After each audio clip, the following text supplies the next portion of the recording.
Mereka melihat sosok yang menginspirasi ini dari bagaimana mereka berkomunikasi dan berinteraksi dengan masyarakat bawah. Orangnya sederhana, down to earth, bisa mencarikan suasana lebih luas bahkan dibandingkan Pak Jokowi. Tapi Pak Ganjar di sini pendekatannya itu berbeda.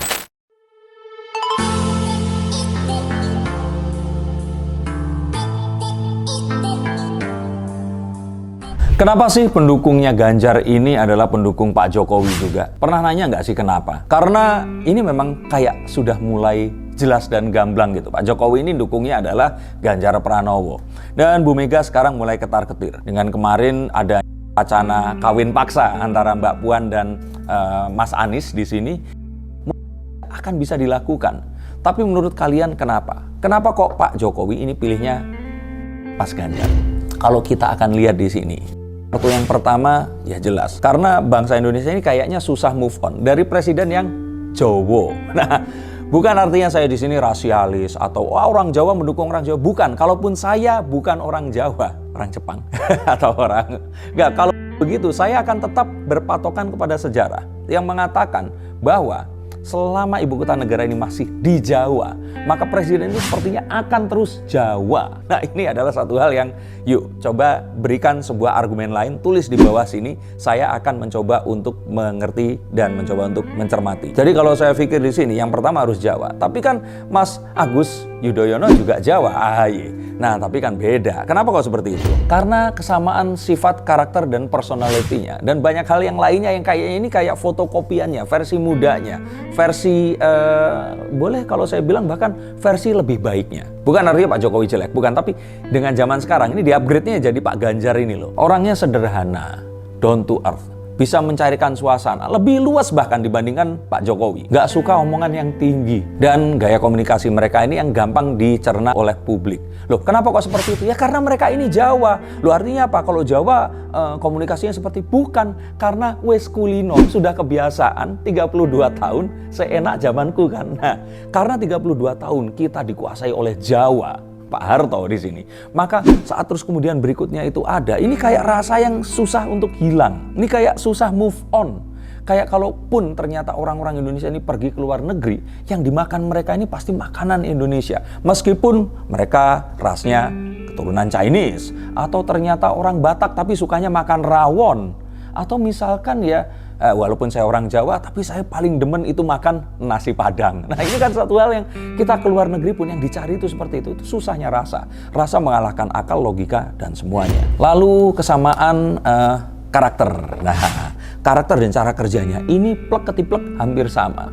Nah, kalau cara kerja mereka ini nggak pengen sama kalah yang zaman dulu. Kalau zaman dulu kan raja di atas kita nggak pernah ketemu. Dengan sukanya belusukan, naik sepeda motor kemana-mana, tiba-tiba ketemu dengan masyarakat, duduk di sebelahnya dan mendengarkan mereka. Ini kayak sebuah pemuasan dahaga yang mereka inginkan selama ini setelah mereka merasakan pimpinan yang berjarak dengan keseharian mereka. Langsung turun ke tengah rakyat, melihat dan langsung mendengar situasi di tempat mereka. Berinteraksi langsung dengan rakyat. Ini adalah satu hal yang menjadi titik poinnya. Yang artinya apa? Kalau calon yang lain melakukan yang sama, ya mereka akan mendapatkan manfaat yang sama juga. Lalu kesamaan nasib ya kalau menurut saya. Nah, orang itu tuh menganggap bahwa mereka itu nelongsonya sama. Memulai dari bawah menjadi punggawa masyarakat, menjadi wali kota dan gubernur. Dan sepertinya harapannya ini akan bisa mengulang hal-hal yang positif yang terjadi di masa lalu. Memang akhirnya banyak orang-orang yang juga menginginkan hal yang berbeda. Terutama orang-orang yang memang mereka ini nggak tinggal di Pulau Jawa atau pulau-pulau yang sudah dibangun ini tadi. Tapi di luar itu ternyata orang-orang yang tinggal di Indonesia Timur yang mereka ini sangat-sangat mendukung Pak Jokowi karena pembangunan yang mulai merata ke arah sana. Ini melihat bahwa Pak Ganjar ini akan meneruskan semua yang dimulai oleh Pak Jokowi tadi. Lalu kenyataan bahwa masyarakat sekarang itu sukanya adalah sosok yang menginspirasi, bak matahari, menyinari dan memberikan kehangatan. Bukan seseorang yang otoriter dan juga menjalankan roda pemerintahan semau mereka. Mereka melihat sosok yang menginspirasi ini dari bagaimana mereka berkomunikasi dan berinteraksi dengan masyarakat bawah. Menginspirasi dengan kesederhanaannya dan juga dengan gebrakan-gebrakan yang dilakukannya. Dan Pak Ganjar ini itu melakukan hal tersebut dan semua orang ini melihat. Kalau dibilang Pak Ganjar ini paling pintar atau ya paling jago untuk bermanis-manis di sosial media, saya sudah katakan bahwa followersnya Pak Ganjar itu ya ampun itu kecil sekali. Sebenarnya itu nggak seberapa. Memang kalau dibandingkan dengan punggawa yang lain, dia paling besar. Tapi kalau dibandingkan dengan tokoh-tokoh yang ada di Jakarta dan bagaimana nama mereka sering disebut, sebenarnya Pak Ganjar ini masih belum ada apa-apanya. Tapi memang elektabilitasnya sudah hampir tidak tertanding. Dan yang masih 11-12 adalah bagaimana latar belakang politik Pak Ganjar.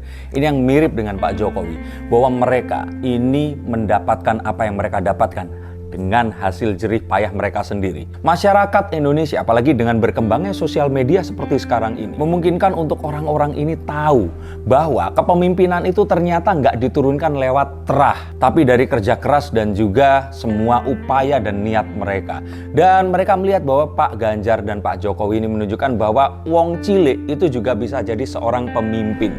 Jadi nggak serta-merta mereka ini harus keturunan terah. Harus mereka ini lahir dari keluarga kaya di Jakarta, memiliki perusahaan, terus kemudian jadi menteri, dan terus kemudian jadi capres. Atau karena mereka adalah keturunan dari pendiri negara kita. Atau mereka ini adalah keturunan dari seorang petinggi militer yang memiliki semuanya. Nah, ini adalah tentang emosi. Yang padahal kalau dipikir lagi, menggunakan logika kita, mereka yang disebutkan terah ini juga memulai dari wong cilik juga. Pak Soekarno juga bukan anak siapa-siapa. Ya walaupun ibunya adalah seseorang terpandang ya di Bali. Pak SBY juga bukan anak siapa-siapa. Dan juga yang lain-lainnya. Tapi ya mereka kan menilainya dari generasi di atasnya.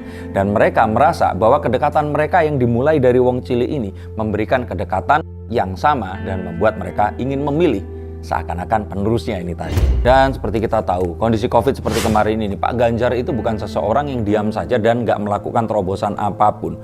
Dia sepertinya melakukan apapun untuk bisa menyelamatkan warganya ini. Apakah hal itu terus kemudian jadi berhasil dan memberikan satu kekayaan dan juga keberhasilan? Belum tentu juga. Tapi seorang pemimpin yang do something about it, yang selalu mencoba untuk mencarikan jalan yang terbaik, berusaha sekuat tenaga untuk warganya, itu adalah pemimpin yang kita butuhkan saat ini. Dan itu ada di sosok Pak Jokowi yang terus kemudian muncul lagi di sosok Pak Ganjar ini tadi. Dan rasanya Indonesia itu butuh seseorang yang bisa menjadi bapak bangsa.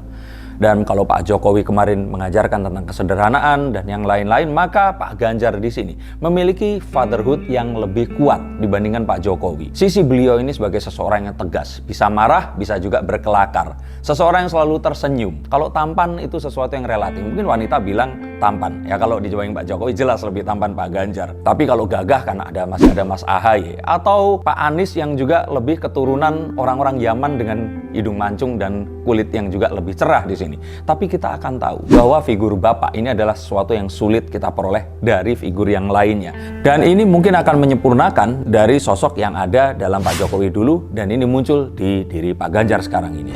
Dan satu hal yang juga selama kemarin itu mungkin orang itu lupa, tapi ternyata ini akhirnya diamplifikasi oleh orang seperti Pak Ganjar, Kang Emil atau Ridwan Kamil di sini adalah bagaimana mereka ini mendekati sosok wanita dan anak muda. Ini adalah sosok yang sering dilupakan. Jika capres-capres yang lain ini mengejar sosok-sosok yang memang jelas memiliki sebuah daya dukung atau pengaruh yang kuat seperti bapak-bapak, emak-emak, dan juga generasi yang sudah bekerja di sini. Tapi Pak Ganjar di sini pendekatannya itu berbeda. Dan ini terlihat dengan dukungannya terhadap organisasi kemasyarakatan pemuda dan juga bagaimana beliau ini sangat luas di sosial media. Sehingga kesan inspiratif, transformatif, dan inspirasional ini muncul dalam sosok Pak Ganjar Pranowo ini. Dan sepertinya ini sesuatu yang akan harus sulit untuk dikejar oleh capres-capres yang lainnya.